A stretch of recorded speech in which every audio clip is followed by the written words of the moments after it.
A minha missão aqui nesse vídeo é te mostrar da forma mais clara e rápida possível como realizar uma projeção financeira que vai te dizer se um negócio é viável ou não. Eu vou fazer isso tendo como referência o que as grandes redes de franquias fazem quando precisam apresentar o seu modelo de negócios a possíveis investidores. Isso porque os negócios de franquia sobrevivem muito mais do que os negócios independentes. Então, tem alguma coisa de diferente por aqui. E é esse mesmo tipo de metodologia que você vai ter acesso para avaliar qualquer tipo de negócio. E é claro que construir uma metodologia abrangente e que responda às especificidades de cada negócio não foi uma coisa criada da noite para o dia. Em 2011, eu fui contratado como consultor de plano de negócios em uma das maiores consultorias empresariais aqui do Brasil. E eles me contrataram tendo em vista apenas a minha formação acadêmica. Eles viram que eu era economista, tinha um MBA na FGV e logo decidiram me contratar. A minha sorte é que eles não exigiam muita experiência prévia com modelagens financeiras, porque senão ali teria sido o meu fim. O fato foi que já nos primeiros dias eu fui enviado para atender algumas grandes contas, como a GoLog, o serviço de cargas da Gol. E a minha missão nesse momento era responder se a GoLog tinha um modelo financeiro bom o suficiente para expandir a sua rede de franquias. Então, imagina o seguinte: eu entendia quase nada de Excel, todo o conhecimento em plano de negócio que eu tinha era teórico, eu não tinha ideia das variáveis que impactavam esse tipo de negócio e muito menos quais indicadores que eram importantes ali. E para piorar, eu tinha 20 e poucos anos enquanto meu cliente era muito mais velho. E como eu me saí dessa primeira experiência com aquela tática do isso aqui eu não consigo te responder agora, mas pode deixar que eu vou atrás e te respondo em breve.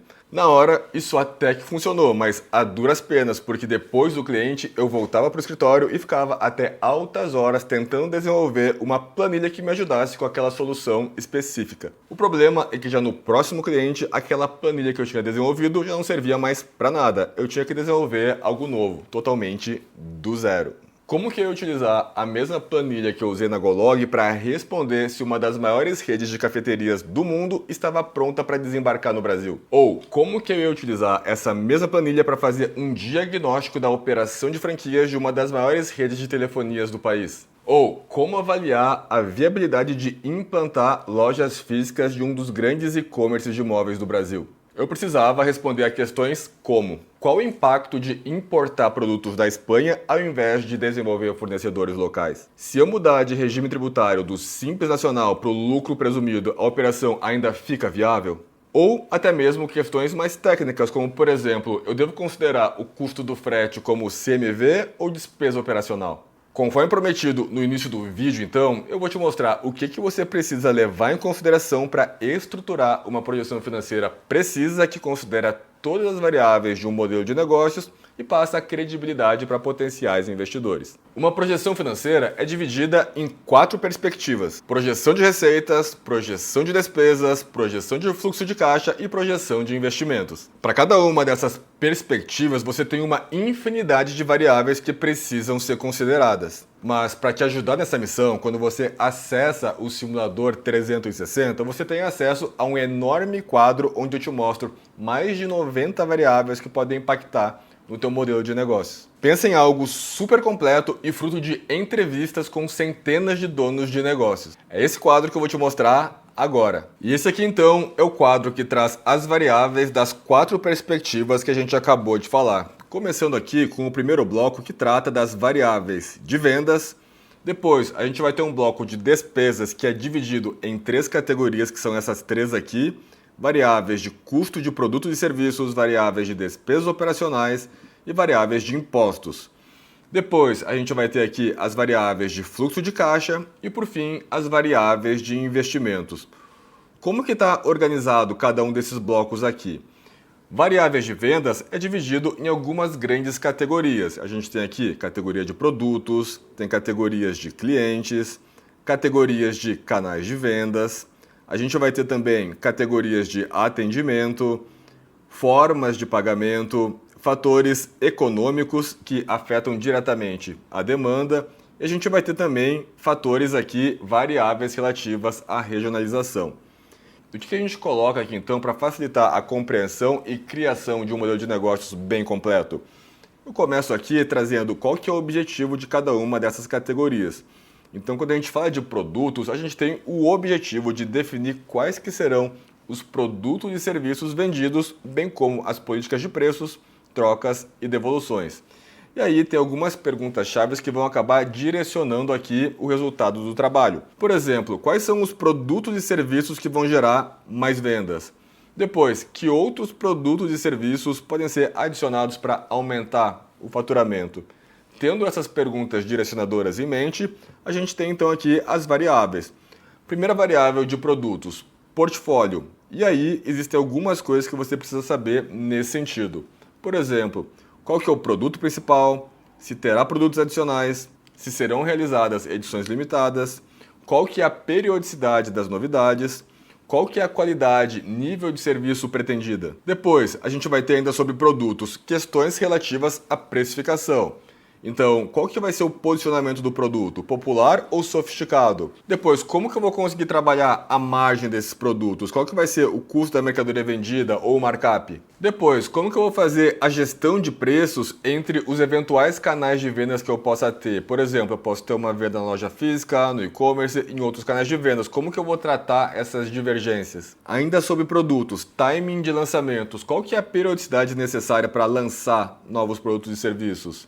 Depois, o quanto novos produtos influenciam para trazer clientes. Descendo um pouco mais, política de troca, devoluções e garantias. No caso de vendas de produtos, como será o processo de devolução e troca? No caso de serviços, qual o prazo para contestação? Quais que são as garantias? Outro ponto importante, questões relativas à sustentabilidade. De que forma que é possível trazer um apelo sustentável para os produtos e serviços do negócio? Então aqui, tudo que a gente falou até agora refere-se apenas às variáveis de produtos. E esse mesmo tipo de análise a gente vai ter para todas as demais categorias. Quando a gente fala de clientes também, vai ter uma lista aqui, tanto de variáveis quanto de perguntas direcionadoras. E eu vou trazer mais um exemplo aqui, agora pensando na parte de investimentos, nas variáveis de investimentos. Quando a gente fala de estimar o investimento necessário para implantar um negócio, a primeira coisa que a gente costuma pensar é no ponto comercial. Então, qual que é o objetivo aqui? Definir qual que é o local mais adequado para implantar um negócio. E quais que seriam as perguntas-chave? Você vai receber clientes na sua empresa? Se você recebe clientes dentro da empresa é uma coisa, se você tem um atendimento totalmente à distância, é outra coisa. A localização é um fator determinante para o sucesso do negócio? A maioria dos seus clientes já sai de casa determinado a visitar o seu negócio ou você atrai bastante público de passagem? Pensando nessas três perguntas, nós temos então as variáveis, primeiro, de localização. Então aqui é importante pensar no histórico do ponto, fluxo de pessoas, polos geradores, que são as empresas do entorno, vocação da região, presença de concorrentes, sociodemografia, luz solar, isso pode impactar bastante dependendo do tipo de produto que é vendido, conformidade com a atividade fim, índice de criminalidade, histórico de enchentes. E claro, com o passar do tempo, outras questões podem surgir também. O que eu estou trazendo aqui é fruto de muita análise e de muita entrevista com diversos empreendedores, então está bastante completo. Depois, a gente vai pensar aqui nas características de espaço físico, então aqui é necessário pensar no tamanho da área necessária, largura de fachada, acessibilidade, vaga de estacionamento, condições de elétrica e hidráulica, vizinhança imediata. Enfim, vai ter uma série aqui de outras variáveis que precisam ser pensadas, mas tudo devidamente detalhado para que você tenha algo mais pronto e não precise partir do zero. E para a gente trazer um último exemplo aqui, vamos pensar aqui nas variáveis de despesas operacionais e falar sobre pessoal. Aqui a gente precisa identificar as despesas envolvidas para manter e capacitar a equipe. Então aqui eu preciso saber quais que são as posições necessárias e o tamanho ideal da equipe. Quando contratar mais gente? Como manter a equipe capacitada? E aí a gente começa aqui com as variáveis de design organizacional. O que a gente precisa saber aqui? De que forma a empresa se organiza para entregar a sua oferta, para entregar os seus produtos? Quais são as áreas da empresa? Depois, quais são as posições necessárias? Quais são as habilidades necessárias? Quanto cada colaborador consegue entregar? Qual a quantidade de colaboradores por posição? Quais os gatilhos para contratações adicionais? E aí a gente desce aqui para a modalidade contratual. Então, dependendo do tipo de negócio, dependendo do tipo de cargo, você pode aqui optar por CLT ou PJ.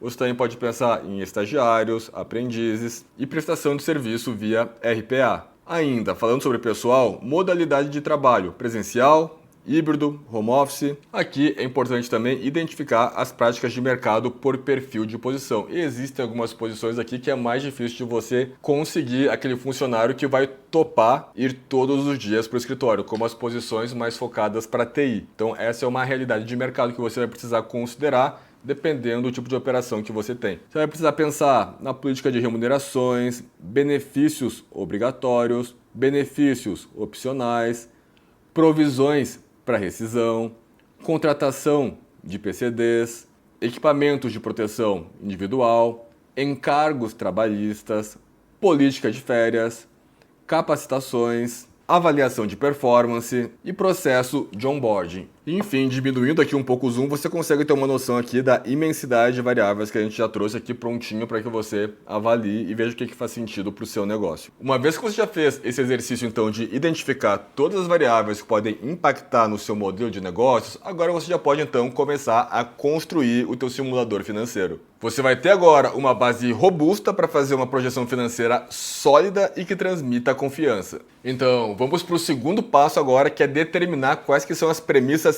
principais do negócio. E existem algumas que são gerais para a maioria dos negócios. Por exemplo, volume de clientes ou volume de produtos, ticket médio ou preço médio dos produtos, velocidade de crescimento de vendas, meta de vendas na maturidade da operação, regime tributário, se simples nacional, lucro presumido ou lucro real, custos com aluguel, quantidade de funcionários e valor dos salários, custo do metro quadrado das obras e reformas e custo da mercadoria vendida. Existem então algumas premissas principais que você vai ter que sempre ficar de olho. Todas essas premissas vão impactar diretamente os resultados do negócio. E os resultados são medidos por alguns indicadores, e alguns dos principais são payback ou prazo de retorno do investimento, lucratividade e margem EBITDA, taxa interna de retorno, break-even ou ponto de equilíbrio. Enfim, existem vários outros que podem ser mais adequados dependendo do tipo de negócio. Mas uma vez que você seguiu todos os passos e estruturou a projeção de forma consistente, é possível medir qualquer indicador.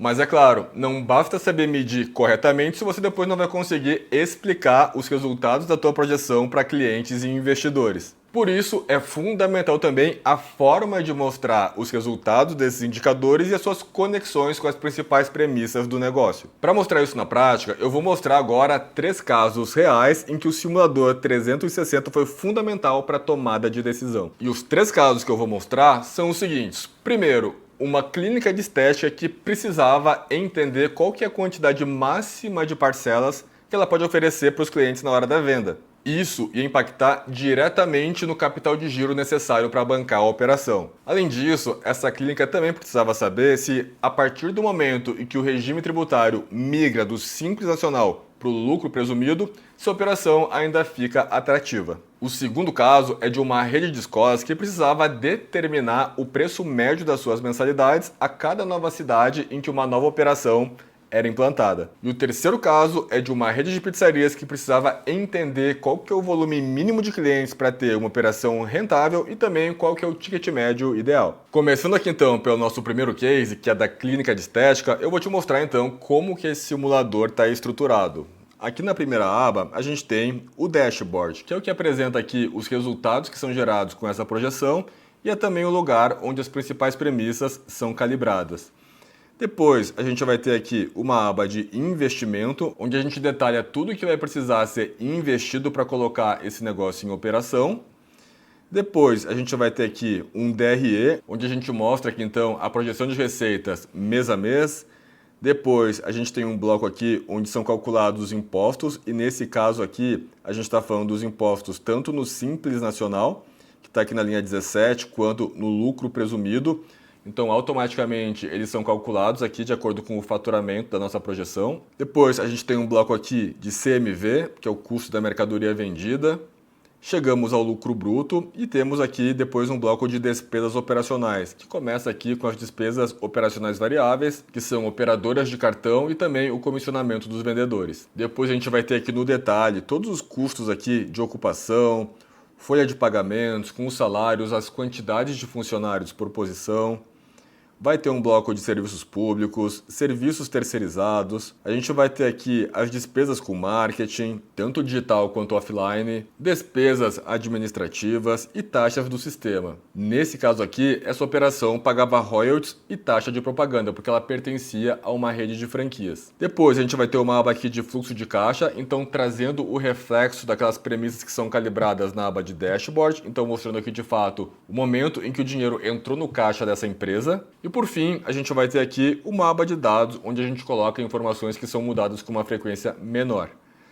Mas voltando aqui para o dashboard então, aqui nesse modelo específico era bastante importante a questão do fluxo de caixa. Então aqui nesse bloco é onde é determinada então qual que é a quantidade de parcelas que são oferecidas para os clientes. Nesse cenário aqui, em que as vendas de serviços a laser ocorrem na média em 4 parcelas, a venda dos serviços estéticos acontece na média em 6 vezes, e a venda dos serviços invasivos ocorre na média em 3 vezes, a gente tem, considerando aqui um ticket médio de R$ 1.200, o retorno do investimento acontecendo em 32 meses. Além disso, a gente tem aqui o ponto de equilíbrio acontecendo no 5º mês, ou seja, a partir deste mês aqui, a empresa já consegue bancar todas as suas despesas operacionais com os recebimentos que entram então no caixa da empresa. O lucro sobre a receita bruta aqui é de 27,3%, então aqui a gente está falando da lucratividade da empresa no acumulado dos 5 anos de projeção. E a taxa interna de retorno aqui é de 3%. O que é legal aqui nesse simulador? A gente pode aqui alterar qualquer premissa que todo o resultado que a gente acabou de verificar muda completamente. Então digamos aqui que o nosso ticket médio ele acabou não sendo de R$ 1.200. A gente conseguiu aqui ter um ticket médio de apenas R$ 800. Então se eu boto aqui o número 800, olha só o que me acontece. Quando eu olho aqui para o gráfico que me mostra o fluxo de caixa, ele está mostrando aqui que a gente não tem um retorno do investimento em 5 anos. Então aqui, onde a gente teria informado qual que é o mês que acontece o retorno do investimento, a gente tem um erro aqui. Por quê? Porque acontece acima de 5 anos. A operação ainda tem lucro, mas é um lucro baixo aqui de 7,8%. E a taxa interna de retorno, mesmo para 5 anos, é uma taxa interna de retorno negativa, ou seja, não vai atrair nenhum investidor. Mas deixa eu retornar aqui para os R$ 1.200 para a gente testar outros cenários aqui. Então digamos que na verdade nós vamos ter aqui as vendas parceladas em todas as categorias em apenas 3 vezes. Então eu vou colocar aqui tudo em 3 vezes e a gente vê que a gente tem um retorno do investimento melhorado aqui em 2 meses. Então tem uma leve melhora. Além disso, o capital de giro nesse cenário aqui está me mostrando que foi necessário, então, R$ 87 mil para bancar os fluxos de caixas negativos no início da operação. Se eu retornar aqui para o nosso cenário anterior, estava me dizendo que o capital de giro era de R$ 105 mil. Então, quando a gente reduz aqui as quantidades de parcelas, a gente precisa ter um desembolso menor no início da operação. Por fim, era importante saber aqui se a migração do regime tributário do simples para o presumido ainda mantinha a operação atrativa. Então aqui, nessa mesma aba, a gente pode selecionar Simples Nacional ou Lucro Presumido.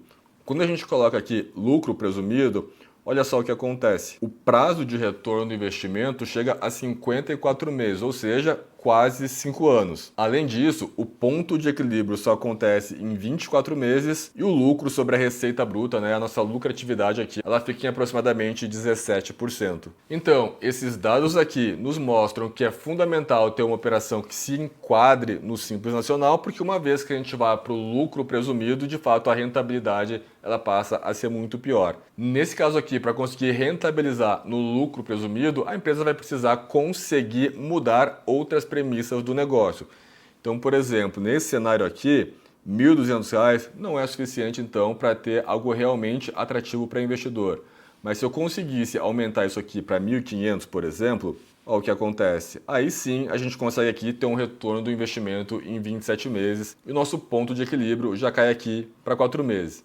A lucratividade também fica aqui bem próxima do que a gente tinha inicialmente. Mas vamos agora então para o nosso segundo exemplo, que é o caso de uma rede de escolas. Esse simulador aqui de uma escola, ele está estruturado de outra forma para atender às especificidades desse negócio. Então aqui a gente vai ter categorias de receitas diferentes.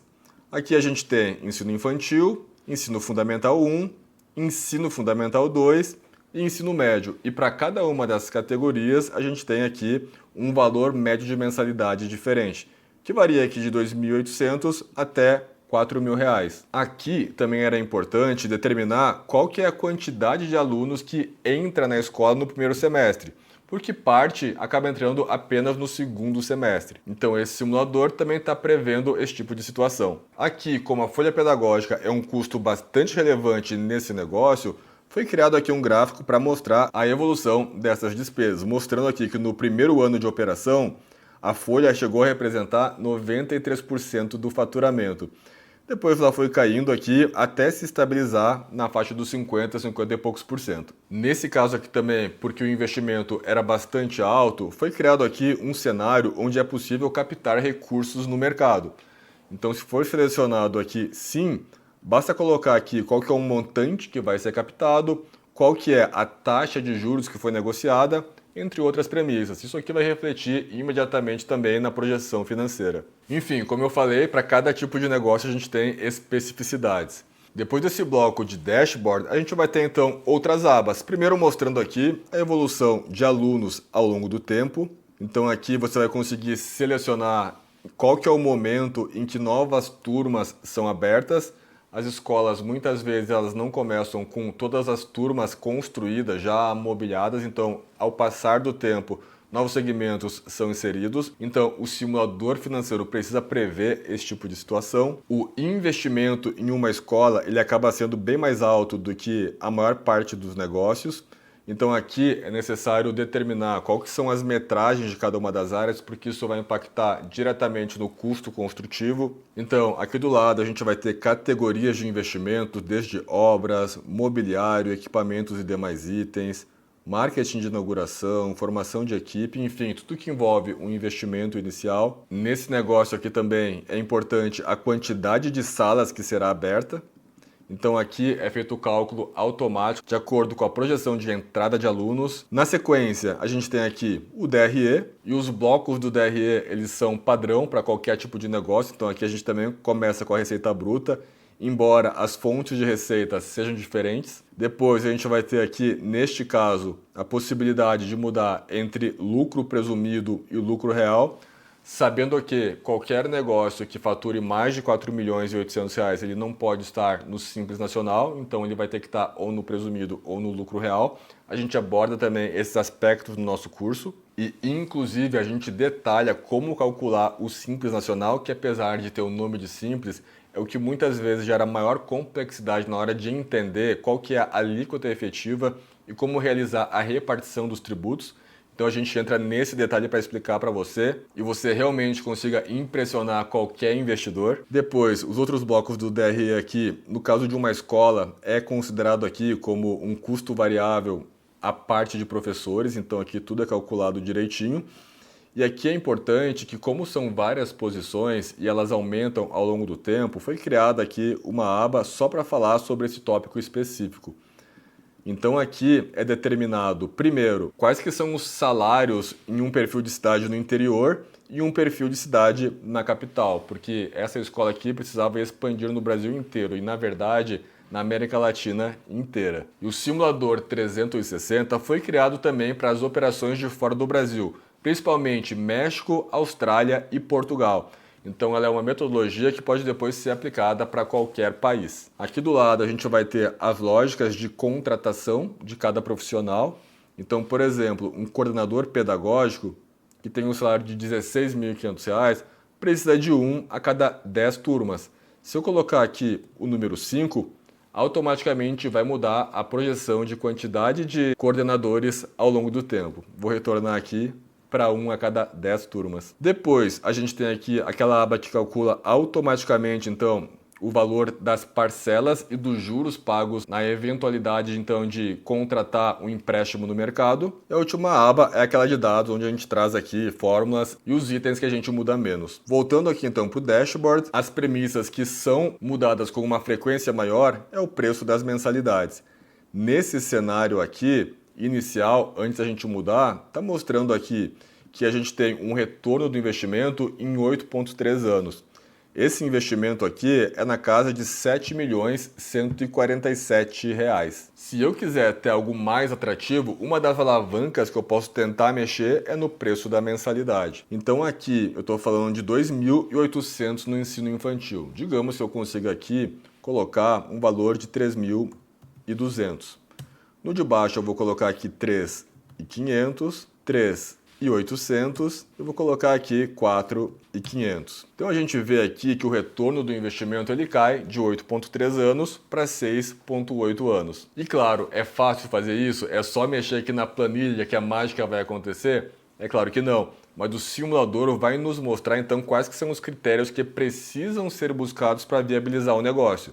E se de fato não for possível mexer nos parâmetros de valor de mensalidade, outras premissas vão precisar ser mexidas. Talvez o custo de ocupação, a quantidade de funcionários na operação ou o próprio investimento inicial. O ponto aqui é que o simulador financeiro é um grande aliado para mostrar que tudo foi pensado e que tudo está conectado. Então qualquer coisa que você mexer, você vai conseguir verificar com velocidade qual que é o impacto lá na última linha. Mas vamos agora para o nosso terceiro caso real, que é o caso de uma pizzaria. Aqui a gente tem um dashboard mais simplificado, até porque esse negócio aqui é mais simples do que uma escola, e as principais premissas que a gente precisa mexer aqui são a de ticket médio e também a quantidade de tickets na maturidade, considerando aqui que tickets é a quantidade de clientes que fez compras na pizzaria. Nesse cenário aqui, de 1.500 tickets na maturidade, com um ticket médio de R$ 90, a gente tem um negócio satisfatório,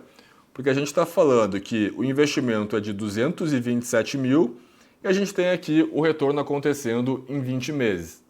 Então, menos de 2 anos eu já tenho esse investimento retornado. Além disso, o ponto de equilíbrio está acontecendo em 5 meses, a lucratividade é de 18,3% e a tiro mensal para o período de 5 anos é de 6%. Tudo isso aqui está gerando um capital de giro de R$ 27.017. Mas agora aqui, para a gente exercitar uma outra variável, vamos dizer que o custo dos insumos, ou seja, que o CMV dessa pizzaria aumentou. Aqui eu tenho um CMV de 35%, ou seja, os insumos representam 35% das receitas do negócio.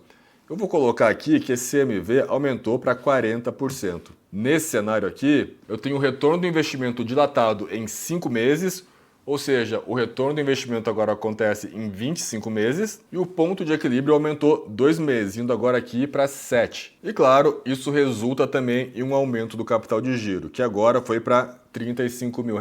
Então, isso mostra que o negócio é bastante sensível aos custos de mercadorias vendidas, o que direciona então os gestores desse tipo de negócio a ter um controle bastante efetivo para evitar que as suas margens sejam reduzidas. Então, recapitulando o que a gente viu até agora, a primeira coisa que você precisa fazer para estruturar uma projeção financeira da forma mais eficiente possível é pensar em todas as variáveis que podem impactar no seu modelo de negócio.